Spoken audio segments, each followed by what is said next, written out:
Ya, tentunya pada saat kita bicara tentang healing for ourselves selalu berkaitan bagaimana supaya kita tetap hidup di dalam divine healing. Atau dengan kata lain, bagaimana kita mempertahankan supaya tetap sehat. Begitu tuh, paling gampang bahasanya. Atau bagaimana supaya nggak sakit. Nah, udah gitulah.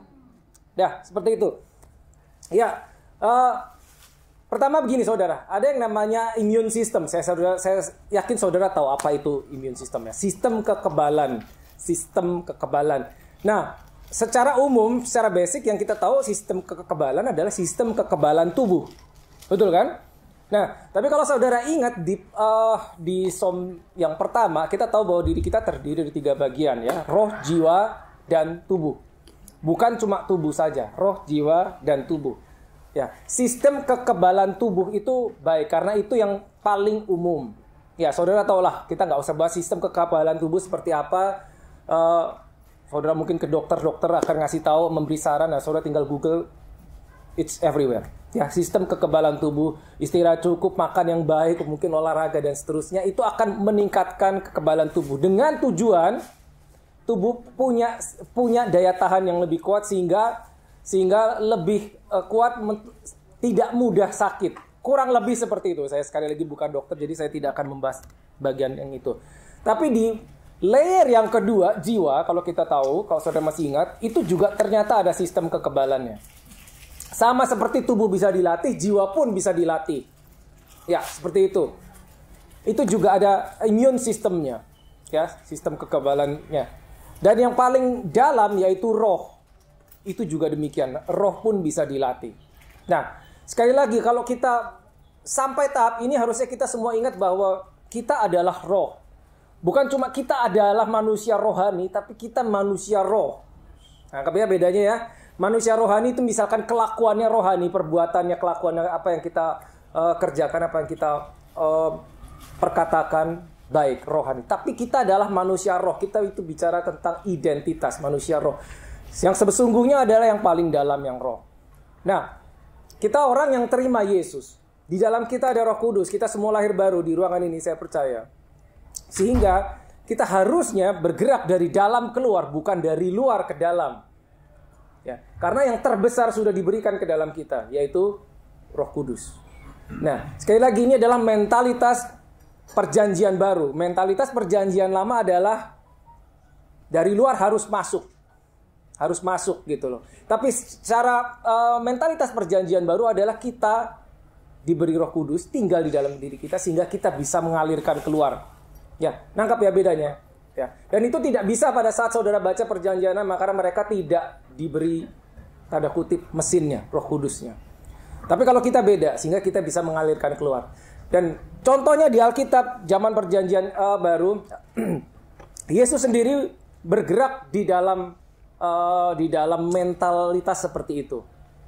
Makanya pada saat dia menumpangkan tangan ke atas orang sakit, apa yang di dalam dia mengalir keluar, bukannya yang dari luar masuk ke dalam. Karena secara hukum, pada saat itu pun, yang namanya orang sakit kusta misalkan, nggak boleh disentuh. Kenapa? Karena disentuh, yang dari luar akan masuk, mempengaruhi, menjadi najis. Tapi tidak demikian dengan Yesus, yang dari dalam keluar. Kita sudah tahu, Alkitab mengatakan lebih besar apa yang di dalam diri kita daripada apapun yang ada di dalam dunia ini. 1 Yohanes 4 ayat 4. Ya, greater is he that is in you than he that is in this world.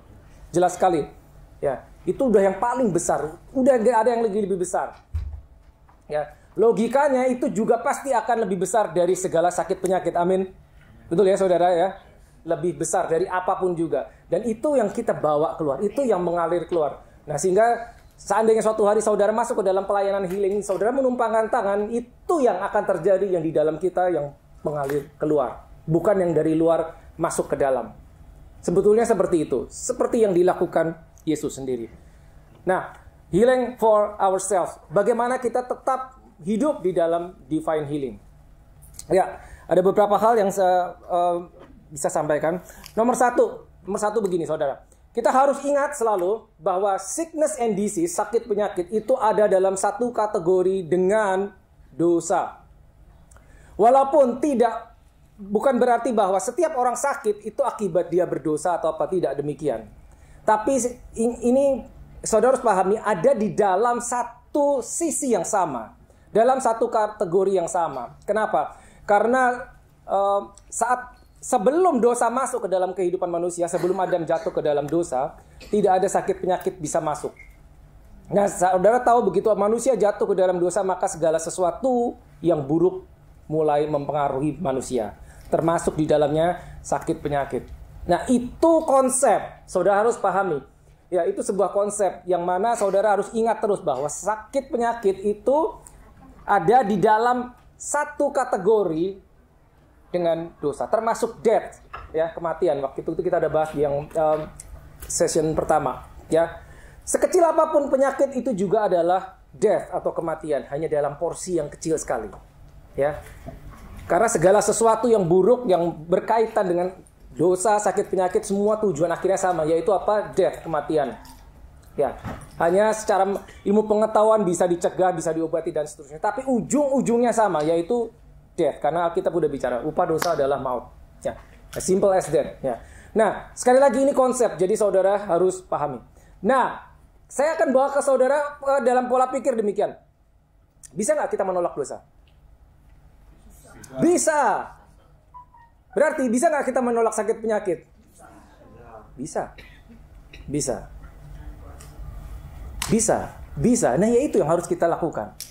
Gitu loh. Begini saudara. Sebelum seseorang menjadi dalam kondisi sakit, ada yang namanya gejala, betul toh? Gejala. Pada saat seseorang menampilkan gejala, itu sebetulnya tanda kutip bisa dikatakan dia belum benar-benar sakit. Itu adalah tanda bahwa sesuatu sudah masuk mempengaruhi dia. Maka timbullah gejala sampai dia divonis, oh ini orang sakit, gitu loh. Nah, tapi sebelum gejala ini masuk, sebelum gejala ini timbul, dia harus masuk dulu ke orang itu. Gejala, sumbernya, sumber penyakitnya itu kan harus masuk dulu. Orang itu harus terpapar dengan sumber penyakitnya dulu, betul kan? Baru timbul gejala, baru dia jatuh sakit, betul. Nah, sekarang bayangkan dosa. Seseorang berdosa itu tidak terjadi biasanya langsung begitu saja. Ada yang namanya hal tertentu yang harus mendahului terjadinya dosa. Apa itu? Temptation. Dosa nggak akan muncul jika tidak ada temptation. Tahu dari mana ya? Kita lihat Alkitab perjanjian lama di Kejadian. Manusia jatuh ke dalam dosa itu ada yang namanya temptation. Ya. Temptation dulu, habis itu temptation apa ya? Temptation itu cobaan ya. Godaan. Nah, pada saat seseorang menyerah dengan godaan, maka terjadilah yang namanya dosa. Karena dia setuju dengan temptation. Seringkali itu yang terjadi. Tahu bahwa ini nggak boleh, tapi karena tidak berkuasa menolak, makanya terjadi yang namanya dosa. Jadi kurang lebih terjadinya seperti itu sama. Makanya ini sebuah konsep. Kalau kita tahu kita bisa menolak yang namanya dosa, kita sebetulnya bisa nolak namanya yang sakit penyakit. Nah, tapi di titik ini orang akan banyak yang ngomong, bagaimana saya bisa menolak sakit? Sama seperti bagaimana kita menolak dosa. Ya, saya tahu ini mungkin sedikit membingungkan gitu ya. Tapi demikianlah adanya. Karena apa? Sekali lagi konsepnya itu ada di dalam sisi yang sama. Cuma dua sisi saudara. Kalau tidak gelap, terang. Nggak ada tengah-tengah, nggak ada abu-abu. Kalau nggak gelap, pasti terang. Kalau kita bisa ngomong God is good, berarti di satu sisi the devil is udah, cuma itu. Nggak ada tengah-tengah. Kita nggak bisa bilang God is good dalam tanda kurung kadang-kadang. Nggak bisa, saudara. Nggak bisa. There is nothing bad in God. Nggak ada. Walaupun mungkin ada pendapat bahwa Tuhan memberikan saya penyakit ini. Sorry to say, it's not right. Saudara mungkin pernah dengar orang bilang Tuhan memberikan saya sakit supaya saya belajar sesuatu. Maaf, it's not right. Berarti kalau kita percaya itu, there is something bad in the sight of God. Itu sama seperti Tuhan memberikan saya dosa ini. Halo? Yang apa maksudnya ya? Jadi saudara harus bisa berdiri di satu sisi dan tidak nyebrang ke sisi yang lain. Kalau kita bisa bilang God is good, That's it. Full stop. Tidak pakai kadang-kadang. Walaupun benar, seringkali kita bisa melihat ada orang yang sembuh dari sakit dan kehidupannya makin baik karena dia disadarkan. Betul? Bisa terjadi, bisa. Tapi itu bukan berarti Tuhan yang menyebabkan dia sakit. Nangkap ya? Ya. Bukan berarti Tuhan yang menyebabkan dia sakit. Gitu loh. Nah, ini konsep. Kita harus berani berdiri di sisi terang. Bukan sebelah kaki diterang, kadang-kadang saya digelap sedikit. Tidak. Itu akan menimbulkan error. Itu akan menimbulkan error. Ya. So sickness is not from God. Dengan kata lain, sin is not from God. Full stop. Nggak ada kadang-kadang, jika, nggak ada. Nggak ada. Konsep, saudara. Konsep itu nggak bisa ditawar. Konsep itu nggak ditawar. Ya. Nah, bagaimana dengan kata tanda kurung mengizinkan? Ya, saya session 1 saya udah bilang this is a straight talk. Jadi saya nggak pakai basa-basi. Apalagi ini pertemuan terakhir. Bagaimana dengan kata mengizinkan? Contohnya begini. Ya, saya tahu sih Tuhan tidak membuat saya sakit, hanya Dia mengizinkan. Gimana? No. Ayub tidak punya savior. Ayub tidak punya savior. Kalau saudara baca Ayub, it's totally different. Ayub sendiri dari mulutnya mengatakan, seandainya saja saya memiliki advokat, pembela. Ayub tidak punya. You have Jesus. You have Jesus. Now, look. Again, this is straight talk. Mengizinkan. Kalau saudara berpikir, Tuhan bisa mengizinkan. Titik itu di bawah sadarmu, engkau akan berpikir, jangan-jangan suatu saat giliran. Berarti, kata God is good itu sudah tidak valid. Tidak valid. Saudara boleh setuju, boleh tidak. Tapi kalau kita bilang bahwa Tuhan mengizinkan, itu bisa bahaya. Sangat berbahaya. Sangat berbahaya. Karena sekian persen dari jiwamu sudah siap mengalami sakit. Alkitab berkata, pencuri datang untuk mencuri, membunuh, dan membinasakan. Cuma 3. Saya tanya saudara, sejak kapan pencuri perlu izin? Tidak pernah. Makanya saya berangkat dari konsep, what is good, what is bad. Selesai. Selesai. Ini penting banget. Kenapa? Saya nggak tahu apakah saudara akan suatu saat berada di dalam, saudara menumpangkan tangan atas orang yang sakit dan di hadapanmu itu adalah orang yang sudah divonis hidupnya tinggal sebulan. Ya. Tapi kalau itu terjadi, ya, saudara sedang menjalankan yang namanya amanat agung, tumpangkan tangan atas orang sakit. It's part of your duty. Kalau saudara konsepmu keliru pada saat saudara menumpangkan tangan, in the split second, jiwamu akan berpikir, jangan-jangan orang ini sakit karena Tuhan yang berkehendak. Diizinkan Tuhan. There will be no power coming out of you. Because your mind will come against you.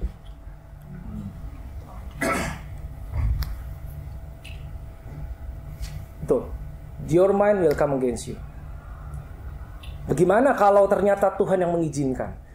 Nah, sayangnya hal ini tidak banyak dibicarakan, tidak banyak diajarkan.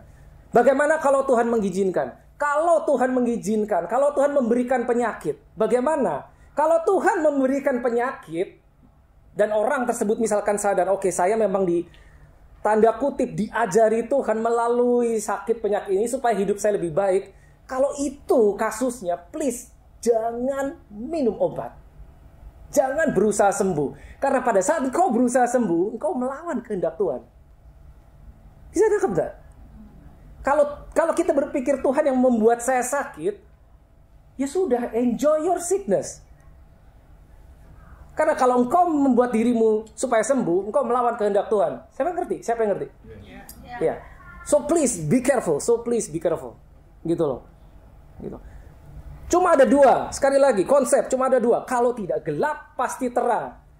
Tuhan ada di sisi terang. Because God is good. Full stop. Yang ada di sisi gelap, everything is about demons, devil, dan konco-konconya. Gitu loh. Kalau kita bisa bilang bahwa sakit ini dari Tuhan, kita sedang membawa God ke level the devil. Gitu loh. Itu bahaya, saudara. Itu bahaya. Karena akan ragu. Kita pasti akan ragu. Bener nggak ya ini kehendak Tuhan? Bener nggak ya kehendak Tuhan? Jangan-jangan memang orang itu diizinkan Tuhan supaya sakit. Kalau gitu ngapain saya berusaha dalam nama Yesus engkau sembuh?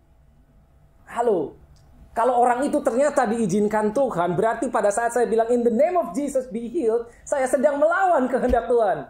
Nggak maksudnya, saudara?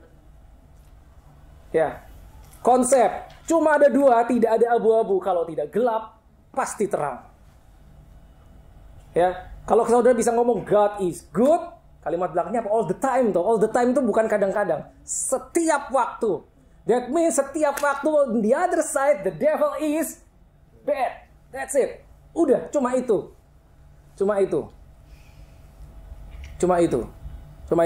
Ya, ini konsep sekali lagi ya. Ya, ingat, pencuri mencuri, dia nggak perlu minta izin. Ya, dia nggak perlu minta izin. Meskipun Tuhan nggak mengizinkan, pun tetap dicuri sama dia, karena dia pencuri. Itu udah kerjaan dia, itu tugas dia. Gitu loh. Dia bisa mencuri sesuatu, damai sejahtera dicuri, kesehatan dicuri, namanya juga pencuri. Gak perlu minta izin. Ya, ini penting sekali. Beberapa sudah pernah dengar materi ini saya bawakan. Ya, so please, itu konsep, pegang teguh, jangan digoncangkan. Nah, saudara tahu kita berjalan, ya kita lahir baru sampai saat ini pun ada yang namanya musuh kita. Alkitab juga udah bilang ada musuh. Peranganmu bukan melawan darah yang daging. Dan berarti maksudnya apa? Musuhnya nggak kelihatan. First Peter 5:7 jelas berkata apa? Musuhmu berkeliling seperti, garis bawahi kata seperti. Berarti dia bukan singa, cuman seperti. Seperti singa yang mengaum-ngaum lalu mencari orang yang bisa ditelan. Ingat, dia harus mencari. Kenapa? Karena tidak semua orang bisa ditelan. Maka dia harus cari. Yang mana yang bisa saya telan? Yang mana? Yang mana yang saya bisa telan? Dia nggak bisa telan sembarangan orang. Karena beberapa orang nggak bisa ditelan sama dia. Oke? Nah, itu musuh. Oke. Nah, yang dikerjakan dia begini. Taktiknya sama dari zaman kejadian. Zaman penciptaan. Pada saat dia memperdaya manusia. Taktiknya sama.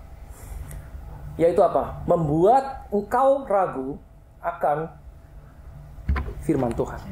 Membuat kita ragu akan janji Tuhan. Membuat kita ragu akan statement Tuhan. Membuat kita ragu akan, watch this, kebaikan Tuhan. Dah, itu.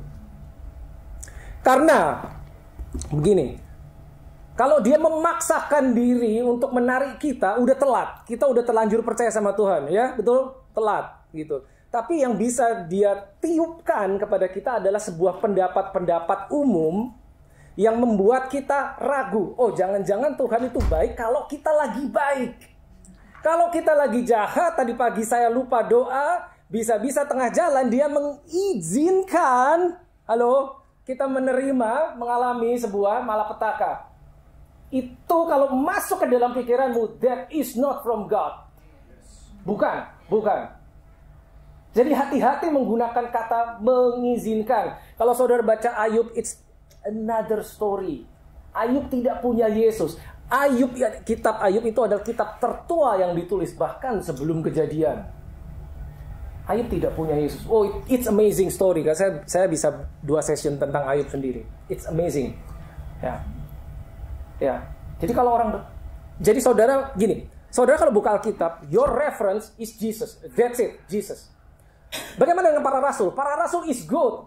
Kita tahu Yesus punya 12 rasul, but that's not your main reference. Karena hidup para rasul, kalau saudara tahu 3 tahun setengah mereka jalan sama Yesus, they were messed up. Mereka juga nggak karu-karuan hidupnya. Ya, makanya pada saat setiap kali story di Alkitab, saudara selalu ketemu paling tidak 3 pihak. Satu, yang menyembuhkan, Yesus. Pihak kedua, yang disembuhkan, orang sakit. Lalu pasti ada pihak ketiga, yaitu rasul. Yaitu apa? Rasul itu orang-orang yang belajar, saksi. Dan biasanya ada satu lagi pihak keempat, yaitu apa? Unbelievers. Siapa itu? Farisi. Pertanyaannya, kau mau yang mana ini? Gitu loh.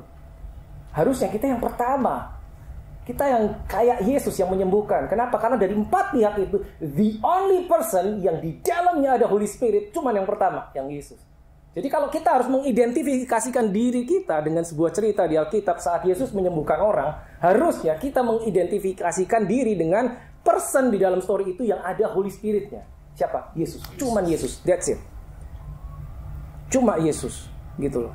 Saat kita salah mengidentifikasikan diri kita nggak bisa bilang, in the name of Jesus, be healed. Pasti ragu. Nggak bisa, saudara. Pasti ragu. Iya nggak ya? Jangan-jangan apa? Jangan-jangan belum waktunya Tuhan. Nah, ini satu pendapat lagi. Apakah sudah waktunya Tuhan bagi orang tersebut untuk sembuh? Oh, belum waktunya Tuhan. Ya, nah, biarin dulu sakit. Kita doa, Tuhan, kapan dia sembuh? Tuhan bilang, belum saatnya. Apa kayak gitu? Hey, Yesus sudah naik salib. Dan dia bilang, it is finished. Gitu loh. Tapi pendapat di luar yang tadi saya bilang, yang ditiupkan oleh pihak gelap, bisa bilang, nanti dulu. Jangan-jangan belum waktunya Tuhan. Karena Tuhan sedang mengajari dia sesuatu melalui penderitaannya. Konsep kembali. God is good. Devil is bad. Ya. Tuhan bisa mengajari dia dari apa yang dia derita. Bisa. Tapi ingat, bukan berarti Tuhan yang membuat dia menderita. Dan pada saat kita mulai berpikir, no, this is not from God. Oh, Tuhan berkehendak engkau menderita sedikit lagi karena prosesmu belum selesai. At that moment, kita adalah judge. Karena kita judging people. Kita bukan dipanggil untuk menjadi judge, tapi kita menjadi deliverer, just like Jesus. Pernahkah saudara lihat di Alkitab cerita orang sakit datang kepada Yesus, terus Yesus bilang, sedikit lagi ya, sebulan lagi deh, habis itu balik lagi sama saya sembuhkan kamu. Apa ada kayak gitu? Nggak ada. Pernah Yesus menolak orang datang minta disembuhkan? Sekali-kalinya, cuman seorang wanita yang dibilang, Yesus bilang, aku hanya diutus kepada orang Israel. Tapi saudara tahu ending cerita itu dia sembuh juga toh. Iya kan? Yang dia bilang, tidak baik memberikan roti kepada... Oh, saudara tahu akhir ceritanya sembuh juga. Sembuh. Jadi gak ada. Yesus pernah menolak, gak ada. Gak pernah. Yesus tidak pernah menolak. Bahkan saat tiba-tiba ada seorang buta, murid-muridnya bilang, Guru, siapa yang berdosa? Apakah orang ini? Apakah orang tuanya? Apa jawaban Yesus? None of them. Tapi supaya kerjaan Tuhan dinyatakan. Maksudnya begini loh. Do not focus atas sebabnya, but let's deliver this person. Itu yang ada di hati Yesus. Kamu gak usah tahu dari mana. Mari kita bebaskan dia. Gitu. Jadi orang datang kepada Yesus itu gak pernah diinterview sama Yesus. Oke, interview dulu. Oke, nomor 1. Orang tuamu dari mana? Apa perbuatan jelek yang pernah kamu lakukan? Apa dosamu? Oke, nomor 3, nomor 4. Oke, berapa lama kamu udah ini? Oke, setelah semuanya, kayaknya ini kutukan deh, nggak bisa. Apa kayak gitu?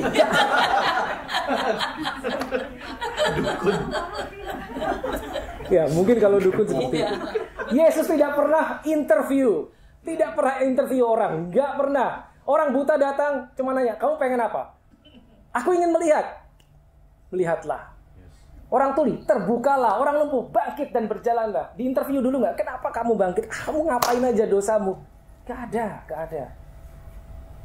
Perumpamaan yang luar biasa. Saudara tahu perumpamaan anak yang hilang. Anak yang hilang, yang udah berbuat jahat, berbuat nggak karuan, kurang ajar sama bapaknya.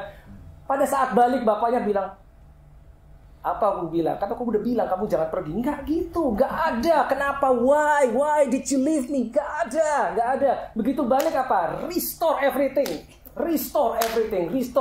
Cuma itu. Karena dia lihat, oke, kamu balik berarti kamu bertobat. Bahkan dia nggak nanya, kamu udah bertobat belum? Kamu menyesal? Enggak ada. That is Jesus. Our reference is Jesus. Only Jesus. Kembali konsep, ya. Kita berdiri di satu sisi. Jangan nyebrang ke sisi lain. God is good and the devil is bad. Selesai, full stop. Oke. Gimana supaya kita bisa hidup terus di dalam divine healing? Kembali ke situ. Satu, tolak sakit penyakit. Loh, gimana caranya menolak? Kita nggak bisa lihat virus, bakteri, dan sebagainya. Use your mouth, tadi udah diajarin. Use your mouth. Greater is he that is in you. Siapa itu? Holy Spirit. Activate the engine. Nyalain mesinnya. Saudara punya mobil bagus apapun, tapi nggak pernah di start mesinnya. Nggak berfungsi tuh mobilnya. Ya, nyalakan mesinnya. Tadi udah diajarin, saya nggak perlu ulang apa itu gunanya bahasa roh. Nyalakan mesinmu di dalamnya. Bangun kesadaran rohmu 24 jam 7 hari. Berarti apa? Ingat selalu, oke, di dalamku ada Roh Kudus, lebih besar dari apapun juga. Dengan mulut karena ada power keluar, ya. Tolak. Aku tolak apa? Apa yang kamu mau tolak?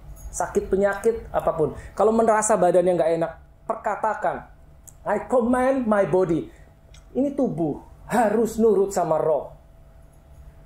Ya, hierarki yang paling tinggi adalah yang paling dalam, roh, karena disitulah berdiam Holy Spirit. Jadi tubuh harus nurut sama roh, jiwa harus nurut sama roh. Alkitab memberi contoh, bahkan Daud bilang, hai jiwaku pujilah Tuhan. Dia memerintahkan jiwanya untuk memuji Tuhan. Pada saat itu kondisinya lagi nggak enak, tapi dia tanda kutip memerintahkan, memaksanya, kamu harus puji Tuhan. Bisa saudara. Saya nggak bilang gampang, tapi perlu latihan. Ya. Kalau kita membangun kesadaran roh kita akan terbiasa. Begitu ada tanda kutip yang masuk, sebelum symptoms itu muncul, atau symptoms atau gejala itu baru saja sedikit kau rasakan, kau akan bilang, no, tidak bisa. You don't belong here. Get out of my body. Berkuasa atas tubuhmu. Berkuasa atas tubuhmu. Kok bisa? Bisa. Karena you move out of your spirit. Maka tadi saya bilang dari dalam keluar. Aliran yang dari dalam keluar. Yohanes 7:38. Percaya dengan Tuhan Yesus, dari dalam dirimu akan mengalir aliran-aliran kehidupan. Rivers of living water. Itu yang akan menyembuhkan. Bukan cuma orang lain, tapi membuat dirimu sendiri bebas. Sama seperti menolak dosa. Saudara tahu kan, manusia itu bisa berdosa pada saat dia kerja sama, tanda kutip, bekerja sama dengan temptation. Baru terjadi dosa. Pada saat dia bilang iya, yes, terhadap temptation, baru terjadi dosa. Kalau dia bilang no, maka itu tidak terjadi. Sama, sistemnya sama. Kenapa bisa dibilang sistemnya sama? Karena tadi saya bilang, because the sin and sickness and disease, mereka berada di sisi yang sama. Sisi apa? Gelap. Gitu. Oke? Nangkap ya, saudara? Next ya. Saudara harus punya mental I had enough. Cukup sudah. Maksudnya begini. Kalau kita berpikir, ya badan pegel-pegel dikit, masih nggak apa-apa lah, saya masih bisa kerja. Maka pegel-pegel itu akan terus ada di situ. Ya batuk-batuk dikit nggak apa-apa lah, saya masih bisa pergi kerja. Maka batuk itu akan terus tinggal di dalam dirimu. Tapi sampai engkau berkata, I had enough. No, tidak. You get out of my body. Baru itu bisa berkuasa. Nah seringkali mindset kita begini, kalau nggak parah biarin aja. Halo, ngerti nggak maksudnya? Toh saya masih bisa beraktivitas, ya nggak apa-apa lah, badan meriang-meriang dikit. Karena kita mentolerir sesuatu yang tidak harusnya ada di dalam diri kita, sesuatu yang berasal dari sisi gelap untuk tinggal bareng bersama di tubuh kita. Kita mentolerir, ya nggak apa-apa deh. Kenapa? Toh saya masih bisa kerja. Bersyukur aja. Bagus, bersyukur, bagus. Hey, but remember, it is something from the darkness and it stays in you. Dan kita mentolerir, gak apa-apa lah. Toh saya masih bisa berkegiatan. Jika itu mindset kita, maka apapun itu, dia akan tetap tinggal di situ. Nah ini yang harus dirubah. Pemahaman ini yang harus dirubah. Gitu saudara. Tahu kan, kalau Yesus menyembuhkan, dia nggak menyembuhkan 50%, 70%, 100% kan. Makanya dia bilang pada kalau orang yang buta, be made whole, pada orang kusta, be made whole. Be healed sama be made whole itu dua hal yang berbeda sebetulnya. Kalau be healed, dia bisa sembuh, tapi mungkin masih ada bekas-bekasnya penyakitnya. Sembuh sih sembuh. Tapi kalau be made whole, clean, nggak ada bekasnya sama sekali. Itu dia. Itu yang harus kita bangun, mentalitas seperti itu. Ya, dan ingat, Yesus bilang, pergi jangan berbuat dosa lagi supaya padamu tidak terjadi hal yang lebih buruk. Berarti bisa terjadi hal yang lebih buruk, bisa. Maka dia bilang jangan berbuat dosa lagi supaya tidak terjadi hal yang lebih buruk. Loh, apakah selalu ada hubungan direct relationship antara dosa dan sakit penyakit? Mungkin tidak selalu. Tapi karena sekali lagi kita tahu konsep is dosa, sakit penyakit dan segala yang buruk itu ada di dalam sisi yang sama, maka mereka bisa mempengaruhi. Makanya kalimatnya seperti itu. Ini orang yang sudah disembuhkan, pergi jangan berbuat dosa lagi supaya tidak terjadi hal yang lebih buruk padamu. Ya. Maksudnya apa? Kamu sudah barusan aku sembuhkan. Tapi untuk hidup tetap dalam divine healing, dalam kesembuhan, it's your responsibility. Itu dia. Jadi mentalitas I had enough. Saya tidak akan mengizinkan sesuatu apapun itu yang berasal dari sisi gelap untuk ikutan masuk ke dalam diriku. Karena di dalamku ada Roh Kudus. Nah ini mentalitas gitu loh. The problem is seringkali kita skeptik. Maksudnya begini saudara. Kita melihat contoh manusia. Oh si itu aja sakit. Si itu sakit, si itu sakit. Pada saat kita sudah melihat contoh sih, meskipun itu hamba Tuhan luar biasa, dia aja sakit, kita sudah keliru, menyimpang. Karena tadi saya jelaskan, reference kita, contoh kita harus satu, Jesus, selesai. Kenapa? Kita tidak bisa menggunakan pengalaman diri kita ataupun pengalaman orang lain untuk menjustify the word of God. Harusnya sebaliknya, kita gunakan the word of God untuk menjustify pengalaman kita, apa yang terjadi dalam diri kita. Pengalaman it's good, tapi belum tentu itu something true. The truth and only the truth yang bisa kita pakai. Orang bisa punya pengalaman ABC, tapi kita nggak bisa ambil contoh pengalaman itu, kita terapkan, oh berarti ini benar. Nggak bisa kayak gitu saudara. Oh si ini sakit. Si ini sakit juga. Oh buktinya si ini didoakan, Bapak berdoa puasa nggak sembuh. Lalu kita mengambil sebuah kesimpulan, dengan kata lain, titik itu kita sedang mengambil kesimpulan dan kita sedang menulis ulang firman Tuhan karena kesimpulan kita tidak sama dengan ini. Hanya gara-gara kita melihat sesuatu yang kita nggak pahami. Kok dia didoain nggak sembuh? Berarti saya didoain juga nggak sembuh dong. Itu yang terjadi toh seringkali. Gitu loh. Tadi barusan dibilang bahwa masih ada mujizat terjadi sampai sekarang, masih ada saudara, masih terjadi. Yesus tidak berubah dulu sekarang. Next, ya, kita lihat Roma 3:27. Roma 3:27. Ya, anyone please.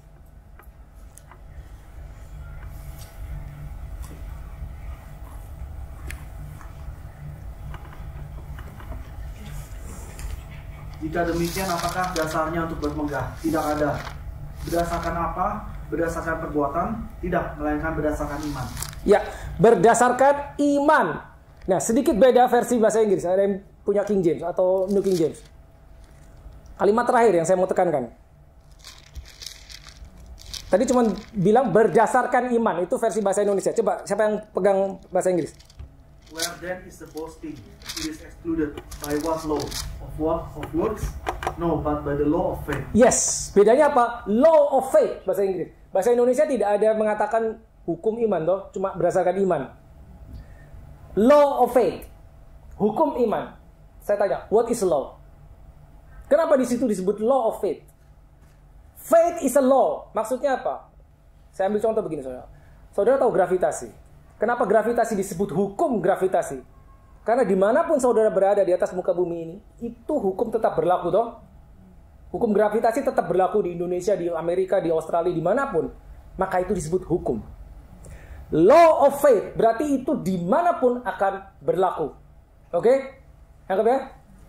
Dimanapun akan berlaku, maka disebut law of faith. Di bahasa Indonesia nggak ketemu tadi. Now, saudara pernah naik pesawat, toh? Tahu berapa beratnya itu mesin logam, terbuat dari logam? Ribuan ton. Kok bisa terbang? Bisa terbang.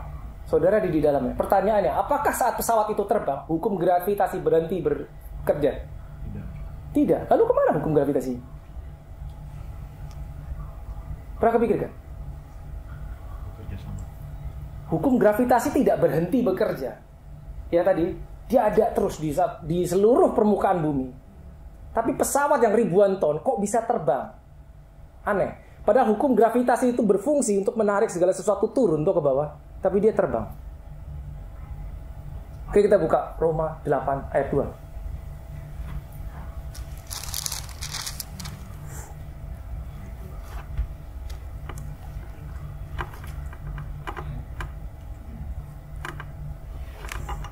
Masih ada satu poin lagi, jadi saya kebut ya. Roh yang memberi hidup telah memerdekakan kamu dalam Kristus dari hukum dosa dan hukum maut. Sekali lagi, lebih keras biar masuk ke rekaman. Roh yang memberi hidup telah memerdekakan kamu dalam Kristus dari hukum dosa dan hukum maut. Dari hukum dosa dan hukum maut. Berarti itu hukum juga, toh? Hukum adalah ada sebuah hukum yang namanya tadi law of faith. Lalu ada hukum yang namanya hukum dosa dan hukum maut. Oke, dua hukum. Kembali ke pesawat. Kenapa pesawat bisa melayang, terbang? Padahal ada hukum gravitasi. Saudara ngelempar batu aja, ringan sekali, dia jatuh. Dia nggak terbang. Karena ada hukum yang namanya hukum aerodinamik. Aerodynamic law. The law of faith. Hukum aerodinamik ini bekerja begini. Jika sebuah benda dengan bentuk tertentu, ya, bentuk pesawat, dan dipacu sampai kecepatan tertentu, oke, maka sampai titik tersebut benda itu akan terangkat ke udara meskipun beratnya sekian ribu ton. Itu hukum aerodinamik. Walaupun masih ada hukum gravitasi. Nah, yang menjelaskan kenapa pesawat berat itu bisa terbang, karena ada hukum lain yang mengatasi hukum gravitasi. Hukum gravitasi masih berlaku. Tapi ada hukum lain yang hierarkinya lebih kuat, lebih besar, yang diberlakukan atas pesawat tersebut, maka dia mengatasi hukum lain. Tapi ada syaratnya. Contohnya, bentuknya harus demikian, sayapnya harus sekian, speednya, kecepatannya harus sekian. Begitu syarat itu dilanggar, apa yang terjadi? Turun. Oke? Ya.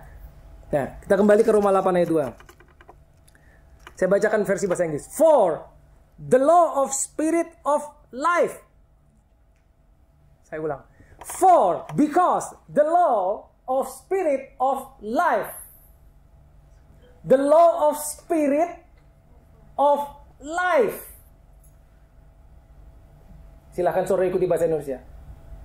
The law of spirit of life in Christ Jesus has made me free from the law of sin and death. Ada dua hukum bertentangan. If you are under the law of spirit of life in Christ Jesus, maka engkau akan terbebas dari the law of sin and death. Saudara ingat, sin and death ada di dalam satu kategori yang sama dengan sickness and disease. Jadi supaya kita tidak terpengaruh oleh hukum yang itu, kita harus berada di hukum yang satunya. Supaya kita tidak berada under the law of sin and death, kita harus berada under the law of spirit of life in Christ Jesus. Begitu kita turun speednya, maka bisa jadi kita tanpa sadar berubah, sudah berada under the law of sin and death. Anggap maksudnya. Itu dia. Makanya tadi saya bilang penting sekali membangun kesadaran roh 24/7, 24 jam 7 hari seminggu. Bahwa apa? Bahwa greater is you, that greater it is he that is in you. Lebih besar yang ada di dalam engkau. Itu saudara harus mengingatkan dirimu akan kuasa yang ada di dalam situ, di dalam dirimu. Saudara harus mengingatkan diri bahwa ada kuasa. Begitu ada sesuatu yang tidak seharusnya masuk, yang dari gelap tadi, saudara harus tolak itu. Actively rejecting. Aktif. Jangan turun speednya. Kalau turun, dia akan mengambil alih. Roma 8 ayat 2 jarang sekali dibahas. Roma 8 ayat 1 sering sekali dibahas kan? Kita tahu. Therefore there is now no condemnation. Tapi Roma 8 ayat 2 jarang. Jadi ada dua hukum yang bertentangan. Ya. Dari awal tadi kita udah bahas konsep. Cuman ada dua sisi, darkness sama light. Karena cuma dua kingdom, kingdom of darkness and kingdom of God. Ya. Straightforward, God is good and the other side, the devil is bad. Selesai, nggak ada tengah-tengahnya. Maka kita berani berdiri di satu sisi tanpa nyebrang ke sisi yang lainnya. Ya, this is healing for ourselves. Tapi mungkin saudara suatu saat akan masuk ke dalam pelayanan healing. Saudara harus melayani seseorang dan di hadapanmu ada orang sakit yang tanda kutip kelihatannya cukup parah, divonis dokter, nggak masalah. Karena yang kita lepaskan adalah life. Ya, session 1 kita udah bahas bahwa yang namanya death itu cuma bisa diatasi oleh life.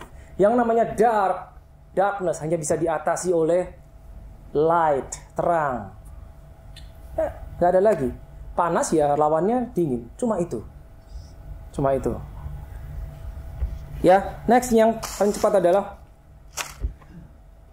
bangun dan berada di lingkungan yang tepat. Perhatikan baik-baik. Ya, get the right environment for the word of God. Hindari lingkungan yang negatif atau lingkungan unbelief. Dengan siapa kita bergaul, dengan siapa kita hangout, cepat atau lambat kita bisa terpengaruh. Yes. Meskipun hari ini mungkin saudara yes to the word of God, saudara bertekad, saudara punya determination. Tapi kalau saudara berada di lingkungan orang-orang yang unbelieving Christian, yang punya konsep berbeda dengan saudara, cepat atau lambat kalau nggak dia yang ikut saudara, saudara bisa ikut dia. Maka tadi yang saya bilang, si jahat cuma bisa membuat kita ragu. Keraguan mungkin tidak terjadi dalam satu malam, tapi sedikit demi sedikit. Dengan cara begini, tuh lihat kan, dia sakit. Tuh lihat dia nggak sembuh kan. Apa iya Tuhan baik? Tuh kan, dia sakit juga. Tuh dia sakit. Apa iya ada kuasa Tuhan dalam perkataan? Apa benar? Apa benar Tuhan masih membuat mujizat? Seperti itu.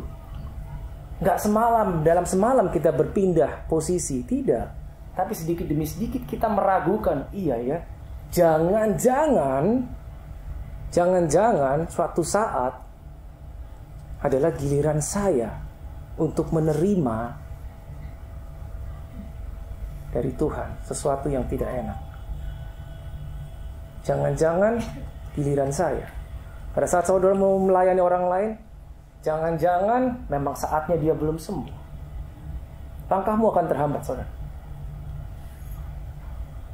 Karena ada peperangan di sini. So believe. Gitu.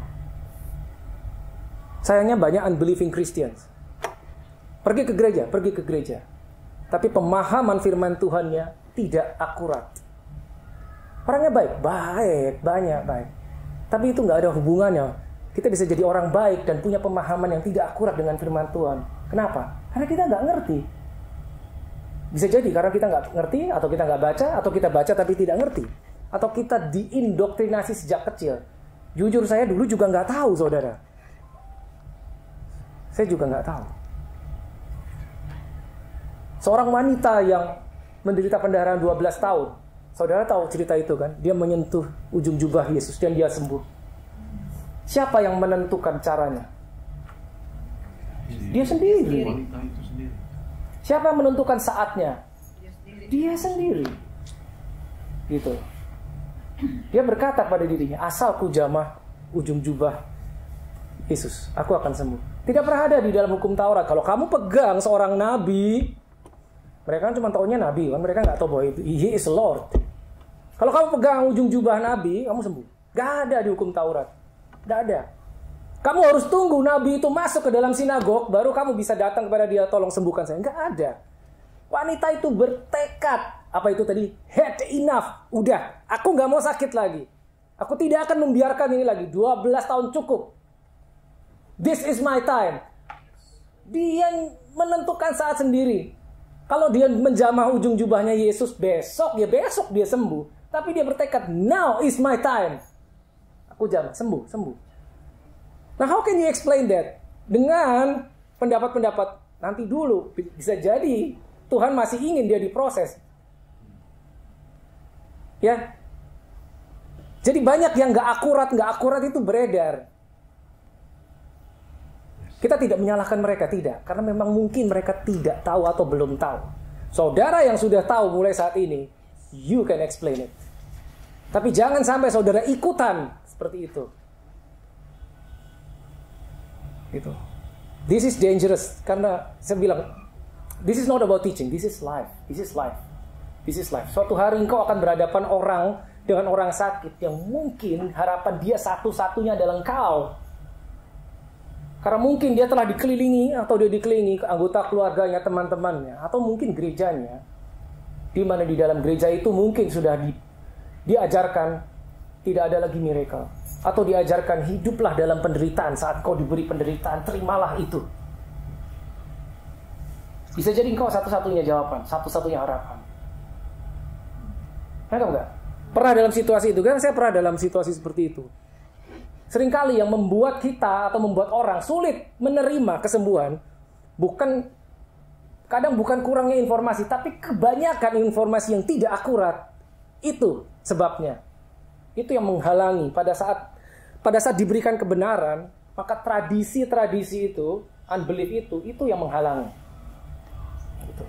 Masih banyak sebetulnya materi yang baru saya sampaikan gitu. Saudara pasti akan banyak bertanya, bagaimana dengan what about this, what about this, what about this, what about this, what about this, dan seterusnya. Gitu.